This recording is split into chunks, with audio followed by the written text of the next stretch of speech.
Mesdames, Messieurs, bonjour. Très heureux de vous retrouver pour cette nouvelle émission Power Boost. Alors on le sait, le monde change et les agriculteurs sont contraints souvent de s'adapter. On va aller voir des expériences sur le terrain.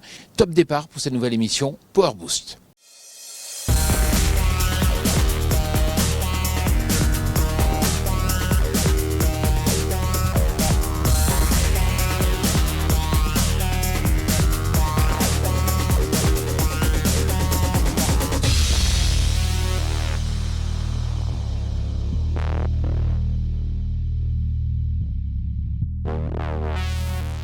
Cette semaine dans Power Boost, les agriculteurs ont été particulièrement créatifs sur Internet. Nous vous proposerons un tour du web. Puis, nous nous rendrons dans le sud de la France où une coopérative comptant 50 exploitants agricoles a dû déménager de 200 km plus au nord pour des raisons sanitaires et ce n'est pas une mince affaire. Alors, accrochez-vous, mais avant tout, les news. Vous avez pu découvrir ce jeudi soir la première édition de notre podcast Les Tontons Farmers. Intitulé « Les agriculteurs sont-ils de mauvais employeurs ?» Voici un extrait. Il y a quand même un dernier dossier que j'aimerais voir avec vous, c'est le dossier de Pôle emploi. Les agriculteurs, quand moi je les rencontre, quand je les interroge, ils me disent c'est une catastrophe Pôle emploi. On fait 60 dossiers, au final on a 60 CV, au final on a peut-être un gars qui arrive et qui reste 2 heures et il s'en va. Non, mais après, il ne faudrait pas qu'on ait des échanges un peu, tu vois, ras des pâquerettes, Jean-Paul, mais c'est une réalité. Il ne faut pas se le cacher. Et attends, il n'y a que 24% des gens maintenant qui postent encore par Pôle emploi quand ils recrutent. Ça, c'est des chiffres d'une enquête qui a été faite sur 7500 employeurs. Que 24% qui passent par Pôle emploi. 82%, je crois, des embauches se font par le bouche à oreille. Mais tu vois, la structure qui est censée générer le sujet emploi, elle est délaissée. C'est vrai qu'il y a des mecs, quand c'est un boulot à 8 heures, ils arrivent à 8h15. Tiens, j'ai eu un collègue là, il a embauché 4 gars pour faire le palissage dans les vendanges. Hop, il s'est mis à pleuvoir, les 2 sont pas venus, plus que 2 en moins. C'est quand même une réalité cette affaire-là. Et c'est ça qui pose un problème dans l'agriculture, c'est ça qui fait qu'on va sur des travailleurs étrangers. Retrouvez-nous mardi soir à 19h pour l'épisode 2 de ce podcast, intitulé « Le foncier m'a tué ». Lemken annonce repositionner sa gamme de produits. Concrètement, la production des pulvérisateurs agricoles conventionnels sera arrêtée fin 2020. Le fabricant annonce parallèlement le renforcement des pôles désherbage mécanique et protection sélective des cultures. Enfin, alors que le site de fabrication de Arène en Allemagne sera reconverti et agrandi pour faire des semoirs et les semoirs monograines, le site d'Alpen se focalisera lui sur le travail du sol. Saviez-vous qu'il existe une agence française qui note les sols agricoles en France et dans le monde ? C'est la proposition de l'entreprise Greenback, qui souhaite, à travers un système de notation dynamique des sols cultivés, que l'ensemble des acteurs de la chaîne de valeur agricole, de l'industriel au consommateur, mettent la main à la pâte pour accompagner les agriculteurs dans la transition agroécologique. On crée une agence de notation des sols et on le fait pour créer une préférence pour tous les acteurs qui vont avoir un impact positif sur les sols. Ce qu'on veut, c'est donner des arguments à l'agriculteur pour valoriser la qualité de son travail. Je suis un agriculteur qui prend soin de ses sols ou qui décide d'entrer dans une transition dans laquelle de plus en plus il va prendre soin de ses sols. Nous, on va lui apporter une note sur l'état de santé des sols et une note sur la dynamique de l'état de santé des sols. Ce sont des éléments à faire valoir pour lui auprès des gens qu'il finance, auprès de la banque, auprès des gens qui achètent ces produits, des contrats qu'il peut éventuellement avoir avec des industriels, avec des coopératives. C'est des éléments sur la durabilité de ses pratiques et la durabilité de sa production. Et puis, c'est aussi des éléments de valorisation en termes d'actifs fonciers. Cette semaine, nous vous proposons un tour du net, car le monde agricole y a été particulièrement actif.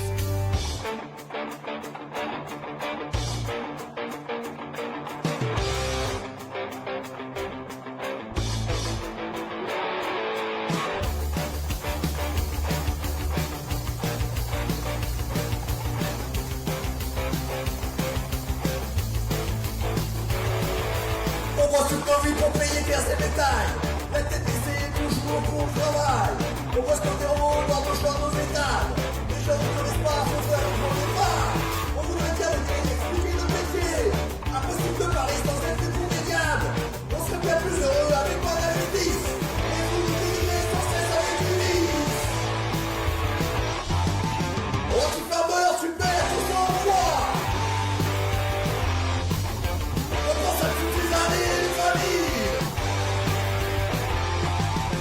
Anti-farmer, bientôt, la fin est débile. Enfin le temps venu, nous serons reconnus. Bruno Cardo, bonjour. Bonjour Jean-Paul. Alors, vous êtes agriculteur dans l'Aisne. J'aime bien vous recevoir parce que vous n'avez pas la langue dans votre poche, vous allez droit au but, vous êtes cash. Et justement, vous venez de lancer une nouvelle vidéo sur, bien sûr, Trust antisocial, sauf que c'est anti-farmer. Alors, concrètement, vous marquez, c'est une dédicace à tous ceux qui détruisent notre agriculture. Vous pensez à qui ? Eh bien, en fait, tous ces gens qui sont plus dans l'idéologie que dans la technique. Nous, on reproche d'être toujours techniciens, mais ils sont dans une idéologie qui ne correspond pas, à mon avis, à ce que les Français ont besoin, quoi. Est-ce que vous dites aussi, enfin, le temps venu, nous serons reconnus. Le temps, il est pour quand ? Il est venu ou il n'est pas venu encore ? Le temps, on a beaucoup espéré avec le confinement et le Covid, un changement, une prise de conscience, un retour aux racines, les valeurs rurales. Il y a eu beaucoup de choses. Et puis, moi, je m'aperçois que ça risque d'être éphémère, malheureusement. Mais c'est un message d'espoir, hein. Moi, je suis positif, hein. J'espère qu'on va aller quand même dans le bon sens et puis qu'on va revenir sur la raison. La raison et pas l'émotion. On est trop dans l'émotion. Merci à vous. Merci. Laissez place maintenant à la parodie de Agriskippy, plutôt bienvenue. Alors en France, la totalité de ce que les gens y mangent, c'est produit par 1% des personnes, c'est les agriculteurs. Les agriculteurs, ils seront jamais riches. Il y a même des années, ils perdent de l'argent tous les jours à faire leur métier. Mais par contre, est-ce que t'as pas envie, comme moi, de porter des costumes sur mesure ou de conduire des véhicules haut de gamme? Je crois que la question, elle est vite répondue. Ça sert à rien de demander de l'argent de poche à ta grand-mère. Faut juste mettre les mains dans la terre.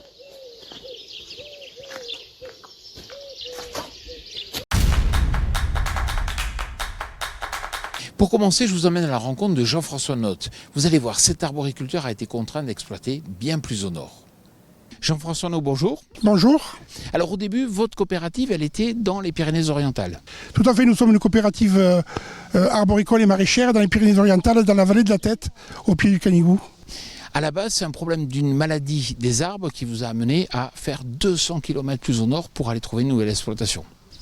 Donc effectivement, on a en Roussillon une problématique qui dure depuis une quinzaine d'années. C'est une maladie virale qui s'appelle la charca, qui est en train de décimer et qui décime les vergers du Roussillon, qui est le berceau de la pêche. Donc notre structure était un peu en perte de vitesse, avec des pertes de tonnage assez importantes. Et donc il a fallu réagir, et pour cela, quand l'opportunité s'est présentée de nous déplacer dans les costières gardoises, la coopérative a mis les moyens pour investir dans l'exploitation dans laquelle on se trouve aujourd'hui. Ces 50 producteurs, en fait, ils continuent à être producteurs de fruits. La structure dans laquelle ils sont adhérentes a besoin d'un tonnage substantiel pour être rentable et pour leur assurer un service au moindre coût. Donc la solution, c'était de retrouver du volume. Et la solution pour trouver du volume, c'est d'investir dans la production. C'est ce que la coopérative a décidé de faire avec l'appui des 50 producteurs. Donc nous avons acheté cette propriété où nous sommes ici, Clos des Costières. Nous avons un peu réinventé cette structure. Nous avons replanté 170 hectares de vergers. Nous avons en tout investi 8 millions d'euros pour pouvoir assurer une production de pêche de base appartenant à la coopérative, qui permet aujourd'hui d'écraser les charges de structure de la coopérative IFRUI et de permettre aux producteurs de continuer à exploiter dans leur exploitation personnelle.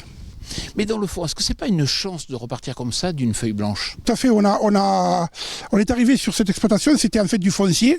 Il a fallu repenser le parcellaire, il a fallu repenser les variétés. Ça nous a permis de redémarrer sur des variétés très modernes, des méthodes culturales complètement réinventées avec des systèmes modernes d'irrigation, de fertilisation, etc. Et donc effectivement, aujourd'hui, on est à la tête d'une exploitation qu'on peut considérer comme très en pointe dans le domaine du fruit à noyau et qui, on l'espère, va donner, est en train de rentrer dans des rendements et dans une performance agronomique extrêmement intéressante pour l'ensemble des producteurs. Alors on le sait, il y a le réchauffement climatique. Bon, peut-être demain, des producteurs devront changer de région, changer de production. Est-ce que quelque part, ce que vous avez fait, c'est de ne pas mettre tous les œufs dans le même panier? Oui, alors les œufs dans le même panier, évidemment, c'est un bon sens économique, mais à côté de ça, il y a quand même un vrai enjeu économique pour les producteurs de l'entreprise. D'ailleurs, aujourd'hui, on est arrivé au bout de l'investissement, on voit où c'est qu'on en est, et si une opportunité se représentait, on la réaliserait sûrement. Il faut dire qu'en termes de diversification, le groupe aussi s'est penché sur le maraîchage. Et aujourd'hui, on est en passe aussi de racheter une grande unité de serre pour produire du concombre. Parce que si Coopérative Ifruit est d'abord une coopérative arboricole fruits à noyaux, on a aussi une grosse production. On est les premiers metteurs en marché de concombre dans le sud de la France. Et donc aujourd'hui, on se tourne un peu vers la partie maraîchère pour faire la même opération et pour sécuriser les volumes et les apports de la structure. Jean-François Naud, félicitations pour cet esprit d'entreprise et puis aussi le fait de savoir travailler comme ça à plusieurs. Tout à fait, c'est un groupe d'amis et c'est un groupe de gens qui veulent aller dans le même sens et c'est plutôt agréable pour quelqu'un qui est un peu en fin de parcours professionnel de moi de diriger ce groupe et de manager cette affaire. Voilà. Voilà, j'espère que cette émission Power Boost vous a plu. Vous savez que vous pouvez nous retrouver dès lundi soir à 19h pour notre émission Allô la Chambre avec la région Grand Est. Vous pouvez poser toutes vos questions. Et puis le lendemain, le mardi à 19h aussi, pour notre seconde émission Les Tontons Farmers. Voilà, je vous souhaite une excellente semaine.